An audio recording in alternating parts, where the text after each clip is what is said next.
Guaíba, Correio Rural, o agronegócio, empreendimentos rurais e as novidades no setor agrícola. Apresentação, Sandro Fávero. Olá, caro guaibeiro, estamos abrindo mais uma edição do Guaíba Correio Rural. Hoje é quarta-feira, 24 de dezembro de 2025. Nosso programa tem um oferecimento do Senar RS. Força para o agro é força para movimentar toda a sociedade.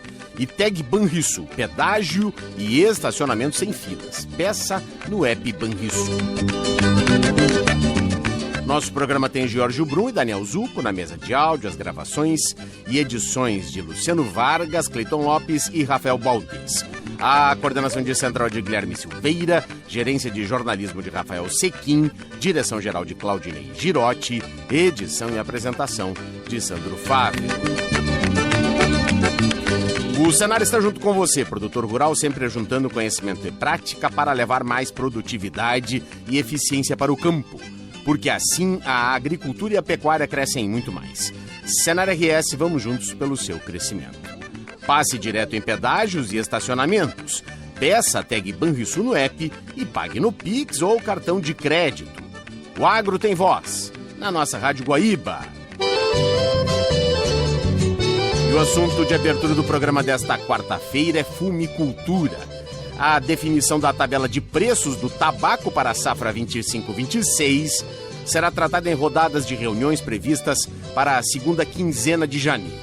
Segundo a Associação dos Fumicultores do Brasil, um atraso na terceira e última etapa do levantamento de custos relacionada à mão de obra, que costuma encerrar a safra, impediu que a Comissão de Representação dos Fumicultores tivesse ainda em dezembro os índices preliminares necessários para discutir reajustes. Um dos motivos para este atraso foi a alta incidência de granizo, o que fez com que as equipes de campo concentrassem esforços no atendimento aos associados. Com o levantamento concluído, falta apenas a conciliação final, empresa por empresa, prevista para a primeira semana de janeiro, para então iniciar a agenda de reuniões.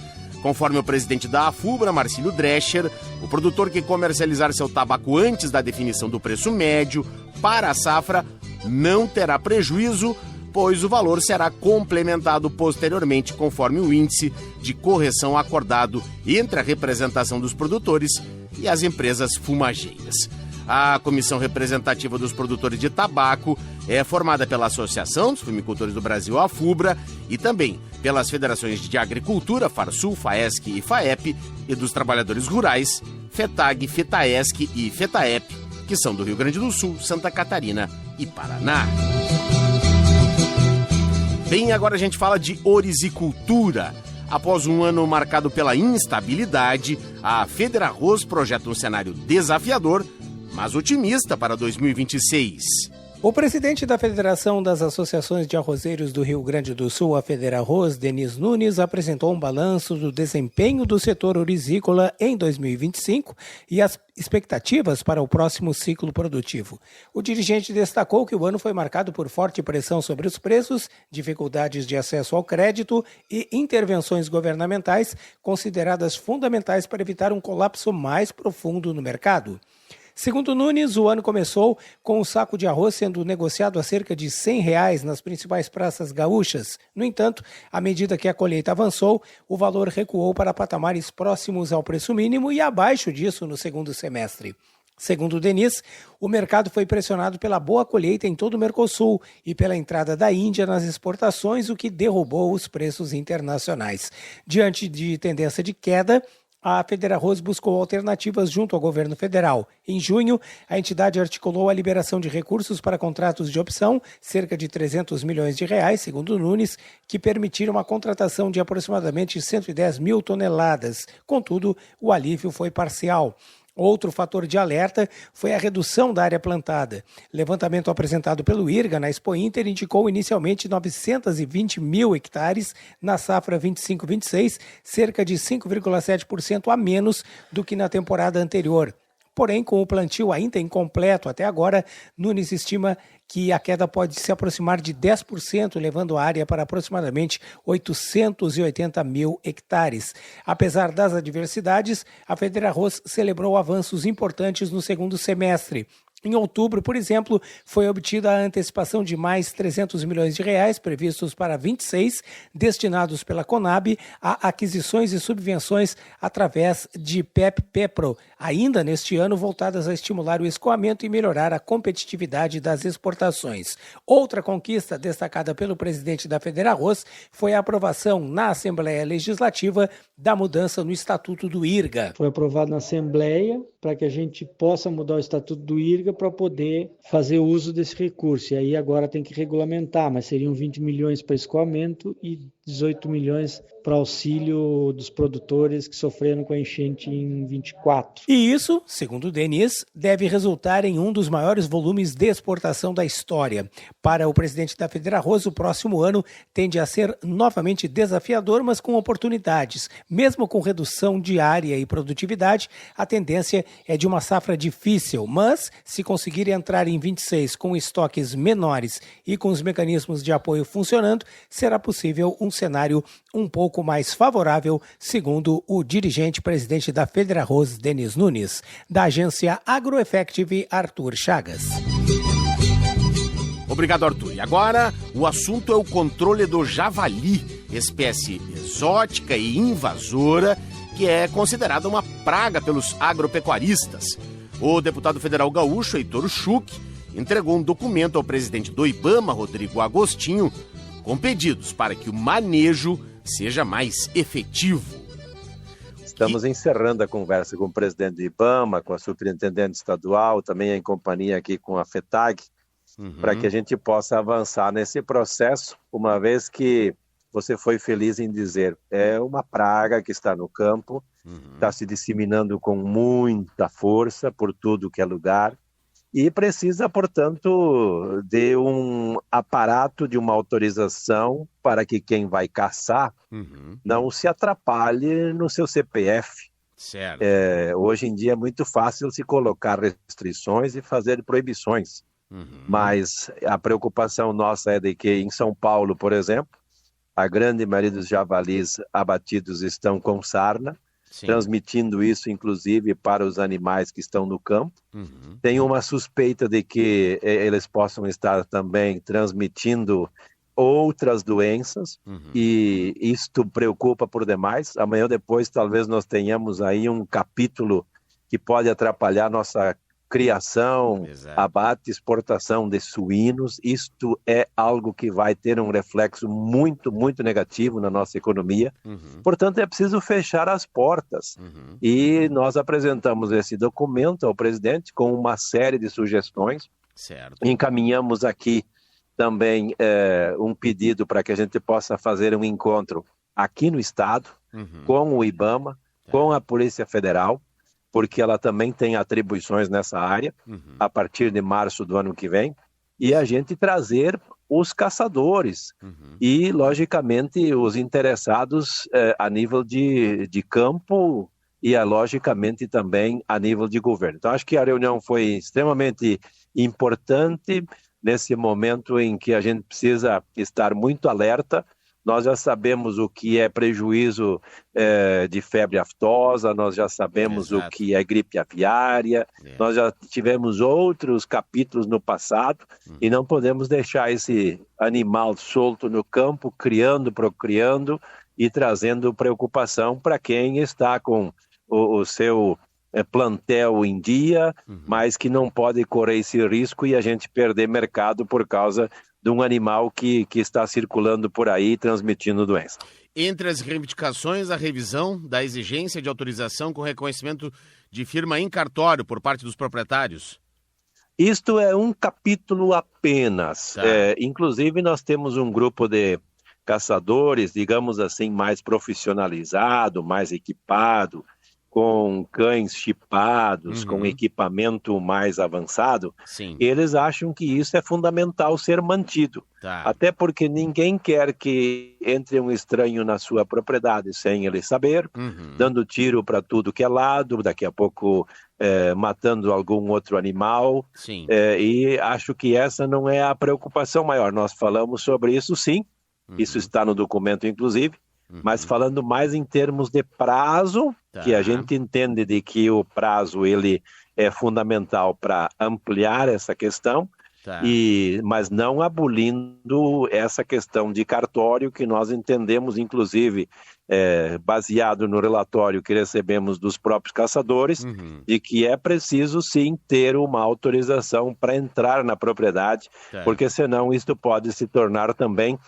algo que daqui a pouco as pessoas vão entrar nas propriedades para cometer delitos, fazer assaltos, abigeato e outras coisas, e não é esse o propósito. A ampliação do prazo que o senhor se refere seria o quê? Da validade do certificado de regularidade? É para autorização, para fazer esse manejo, é isso?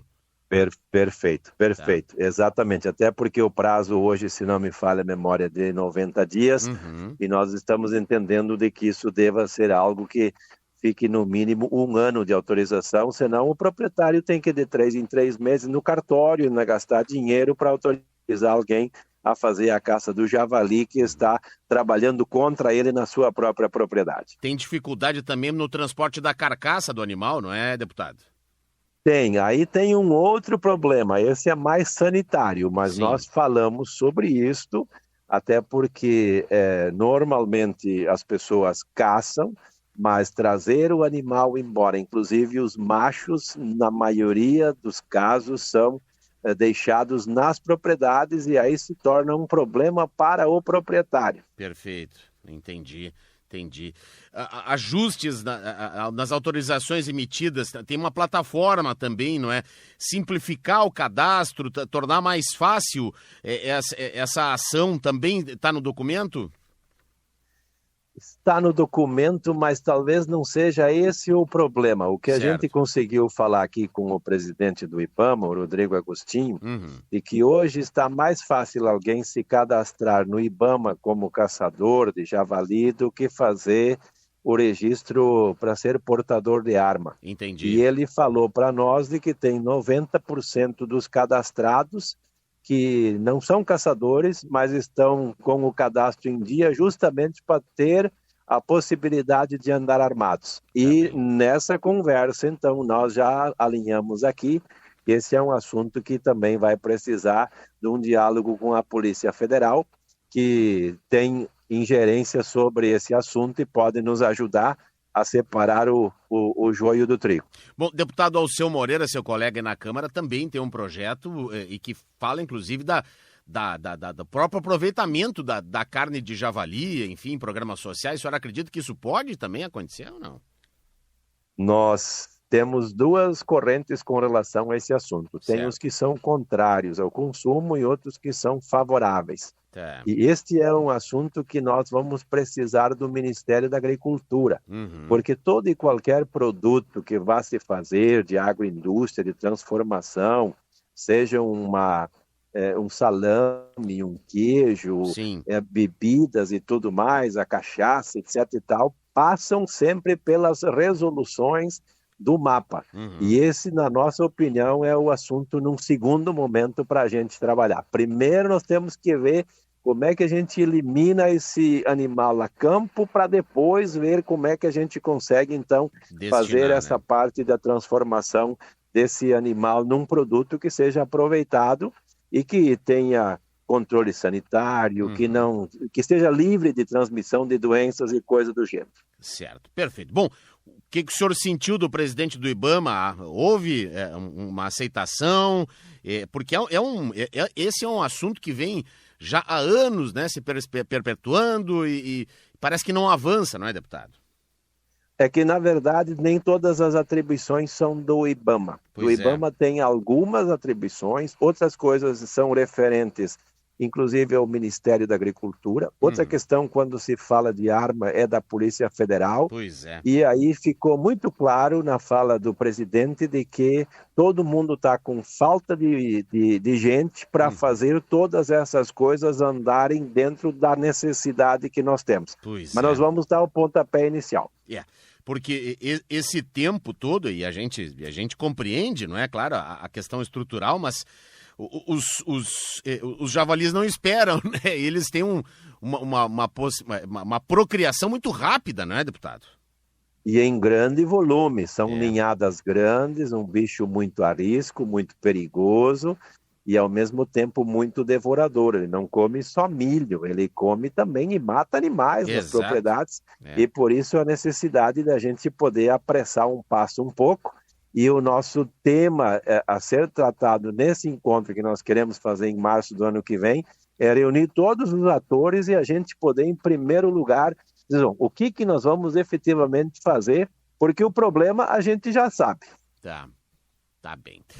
Deputado Heitor Schuch, PSB aqui do Rio Grande do Sul, falando então sobre essa tentativa aí, não é, de ampliar, não é, esse controle do javali, essa espécie invasora que tanto tem causado prejuízos à nossa produção agropecuária brasileira. Muito obrigado por atender o convite e participar conosco aqui na programação da Rádio Guaíba.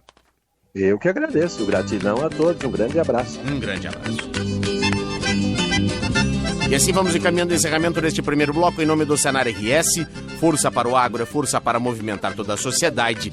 E Teg Banrisul, pedágio e estacionamento sem filas. Peça no app Banrisul. A gente vai para o intervalo e volta em seguida para falar do prêmio CNA Agro Brasil.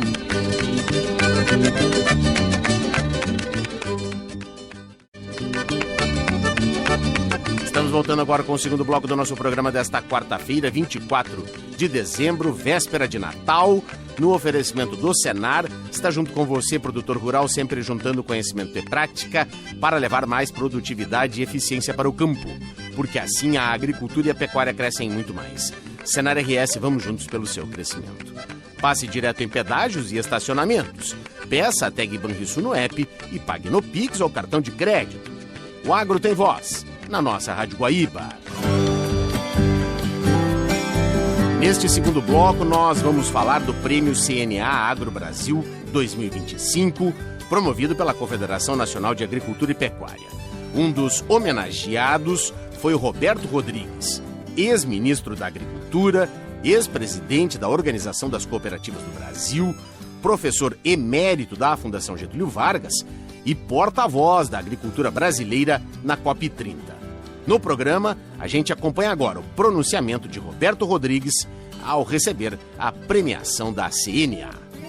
Não há como fugir do lugar comum. Nada que eu fiz sozinho. O senhor me conhece, sou do cooperativismo, associativismo, sindicalismo. Tudo que eu fiz da vida foi com gente boa, melhor do que eu ao meu lado. Senão você não conseguia fazer coisa nenhuma. Mas aqui é lugar comum, mas essa homenagem é de todo mundo com quem eu convivi nos meus últimos 60 anos de profissão, 60 anos de formado já. Para dizer uma coisa para vocês. Daqui a 15 dias, eu faço 1000 meses de idade. Vou fazer conta aí agora. 1000 meses de idade daqui a 15 dias. Uma boa parte. Nós somos uma geração que viu coisas extraordinárias acontecerem, transformações inacreditáveis, e fomos contemporâneos de gente muito interessante, muito importante. Nós fomos contemporâneos de John Kennedy, fomos contemporâneos de De Gaulle, Mao Tse-tung, de Churchill, Stalin, Roosevelt, Getúlio Vargas, Khrushchev, Gorbachev, Hitler, Gandhi, Mandela, Juscelino Kubitschek, Fidel Castro, Angela Merkel, Golda Meir, Martin Luther King, Hirohito, Xi Jinping, Chiang Kai-shek. Vamos contemporâneos desse povo todo, gente. Um privilégio. Nós vimos presidentes brasileiros renunciando à presidência da República. Vimos presidentes sendo empichados. Vimos ex-presidentes presos. Qual geração como a nossa vai assistir essas coisas que nós vemos aqui? Nós vimos Pelé jogar futebol.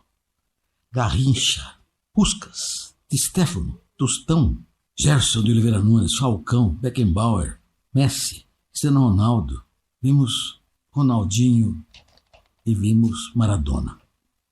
Vimos também os jogadores de basquete de antigamente. Paulo, você vai lembrar. Valmir Marques, Almauri Passos, El Pelau, Oscar, Hélio Rubens, Michael Jordan, LeBron James. Nós vimos tudo isso. Como vimos Senna, Fittipaldi, Berger, Passe. Tanta gente interessante. E quem gosta de música ouviu, como eu, Silvio Caldas, Elisete Cardoso, Chico Alves, Nat King Cole, Edith Piaf, Frank Sinatra, Gal Costa, Elis Regina, Chico Buarque, Carlos Galhardo, Roberto Carlos, Charles Trenet, Vinícius de Moraes, os Beatles, Djavan. Quem que nós não vimos? Quem não torceu por John Wayne num bang bang interessante? Kirk Douglas, Gary Cooper, Burt Lancaster, Gregory Peck, Helen Delon, Clint Eastwood. Quem não leu Machado de Assis, Pablo Neruda, Érico Veríssimo, Monteiro Lobato, Garcia Marques, Cronin? Quem não leu Taylor Caldwell, Morris West? Quem não leu Jorge Amado, Guimarães Rosa? Não vimos tudo isso. Quem se lembra aqui? Muito pouca gente. Do tempo que valia telefone que valia uma nota. Eu me casei e pedi para minha mulher que tivesse 5 filhos comigo rapidamente. E prometi a ela que daria a cada um diploma nível superior, um automóvel, uma casa e uma linha telefônica. É um patrimônio importante. Declarou imposto de renda um telefone. Quem não se lembra disso? Da TV a cores, do fax. Fui aprendendo ao CB. A última coisa que vi em 1990 foi comprar um fax. Nós dizíamos, como é possível ver sem fax até hoje? O que é fax? Quem que lembra do fax? As coisas acontecem depressa demais. Nós vimos um homem descer na rua, na lua. Nós ouvimos gente gritando, petróleo é nosso. Ouvimos Heron Domingues, no Repórter Esso, narrando o fim da guerra, a Segunda Guerra Mundial. Quem não andou de carro a gasogênio? Quem não se lembra da bomba atômica em Hiroshima e Nagasaki? Quem se lembra de Marta Rocha, Miss Brasil, 2 polegadas a mais? Maravilhosa. Quem não riu com Chico Anísio, Walter Dávila, Rodrigo Golias, os Trapalhões, Dercy Gonçalves, Agil Ribeiro, Cantinflas, Mazzaropi, Jerry Lewis? Alguém se lembra do Fusquinha? Viveu perto de 1000 meses e pode dar por feliz por ter sido testemunha de uma história interessantíssima. Conhecemos líderes maravilhosos. Eu citei vários deles aqui. Para um lado e para o outro, líderes maravilhosos. Ele sabia a quem seguir no mundo. O que nós temos hoje? Um multilateralismo sofrendo. Um lugar comum fala isso também. Mas falta de líderes no mundo. A quem seguir. As coisas polarizadas ideologicamente, etnicamente, religiosamente. Um absurdo, geopolítica estraçalhada. Guerras em todo lugar no mundo inteiro. Locais ou globais. Cadê a essência da felicidade humana, que é a paz? Então eu queria falar um pouquinho sobre isso e sobre a agricultura. Pude ouvir aqui o Eneg, Dr. Roma, meu chefe, Arnaldo Jardim, voltando da COP, junto com a Tânia, com a Silvia e tantos que estiveram lá com a gente. COP, o resultado não é ninguém podia imaginar um resultado muito maravilhoso, porque é tudo por consenso, então vai sempre no mínimo múltiplo comum que as coisas resolvidas. Mas o agro brasileiro deu um salto espetacular. Graças à Embrapa, à CNA, as instituições que lá estiveram juntas lá no AgriZone. Eu fiquei lá 11 dias. Eu acho que fiz umas 20 palestras. Todos os dias eu fazia um diário da COP na televisão. Conversei com Deus e o mundo. Até bolero eu cantei numa noite que teve lá. Mas a essência que eu colhi foi essa, Silvia, Taninha. O agro brasileiro ganhou um upgrade na COP. No mundo. Nas COPs anteriores, o agro era uma coisa secundária, terciária, quaternária. Era citado só en passant.